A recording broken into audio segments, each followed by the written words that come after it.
আসসালামু আলাইকুম, বিসমিল্লাহির রহমানির রহিম। আসলে দেশি মুরগি পালা কি লাভজনক? যারা দেশি মুরগি খামার করতে চাইতেছেন অনেকেই আমার কাছে জানতে চাইতেছেন যে দেশি মুরগি পালন করলে কি কি লাভবান হওয়া যাবে না লসের সম্মুখীন হব। আমি তাদেরকে বলি,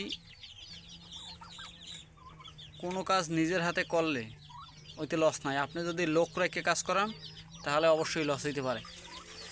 আমার এইখানে 25 পিস বাচ্চা ছিল। 25 পিসের বাচ্চার ভিতরে এখন 24টা আছে, একটা মারা গেছে ছোটো থাকতেই। আর যে বাচ্চাগুলো আছে বেশিরভাগ বাচ্চার বয়স হয়েছে, এই বড় দুইটার বয়স হয়েছে 1.5 মাস, আর ছোটোগুলোর বাচ্চার বয়স হয়েছে 1 মাস। এগুলো আরও বলতো, শুধু আমার কারণে আমি একটু খাবারে কিপটামি করার কারণে আমার এই মুরগির বাচ্চাগুলো একটু ছোটো রয়ে গেছে।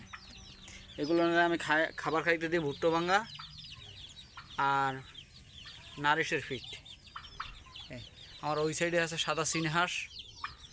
আর এইগুলো হচ্ছে আমার এই মাসের বাচ্চা অলরেডি ফোটা শুরু করছে। এই এখানে বাচ্চা আছে আপনার 16 পিস।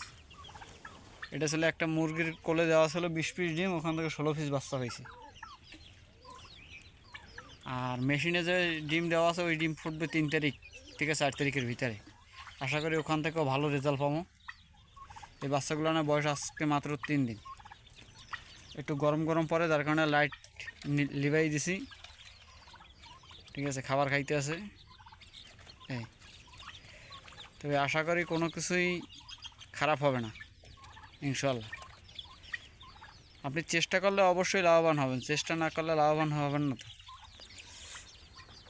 আর নিজের খামারে নিজে কাজ করতে হবে। এদিকে দেশি মুরগি ছাড়িয়ে দিছি, নিজেরা ইচ্ছা মতন খাবার খাইতে আসছে।